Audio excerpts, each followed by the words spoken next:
Day 2 30 day challenge સવારના 7 વાગે હું મારું લોડર લઈને અહીંથી માટી ભરવા આવી જાઉં છું। આજે બીજી જગ્યાએ માટી ભરવાની હતી અને પહેલું ટ્રેક્ટર જતું રહે છે અને લગભગ 10 વાગ્યા હતા અને હું આરામ કરવા બેઠો જ હતો અને એટલામાં બીજું ટ્રેક્ટર આવી જ જાય છે વળીને અને હું મારા ફોલ્ડેબલ લોડર સાથે અહીંથી માટી ભરવાનું ચાલુ કરી દઉં છું।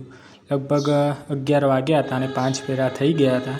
પછી હું જઉં છું બીજી જગ્યાએ અને લોડર સાફ કરું છું કેમ કે અહીંથી રેત ભરવાની હોય છે એટલામાં ટ્રેક્ટર આવી જ જાય છે અમારું અને હું ચાલુ કરી દઉં છું ભરવાનું અને 5 મિનિટ પછી અમારો ડ્રાઈવર તેને લેવલ કરવા માંડે છે અને બીજો ફેરો અહીં જ હતો એટલે હું સિમેન્ટ કાઢીને ટ્રેક્ટરની રાહ જોઉં છું એટલામાં ટ્રેક્ટર આવી જ જાય છે અને આ બંને જણ થઈને સિમેન્ટની લગભગ 8 ઠેલી હતી તે અંદર નાખી દે છે અને હું તેના ટ્રોલીમાં નાખીને જતો રહું છું બીજી જગ્યાએ પણ લગભગ 2 ફેરા જેવું હતું એટલે એ પતાવીને લગભગ 12 વાગી ગયા। 12 વાગ્યા સુધીના 10 ફેરા કરીને હું બેસી જાઉં છું થોડીવાર અને અમારી ચેનલને સબસ્ક્રાઈબ કરજો, લાઈક કરજો અને શેર કરજો અને આવા જ બીજા વિડીયો જોવા માટે અમારી ચેનલને લાઈક કરો।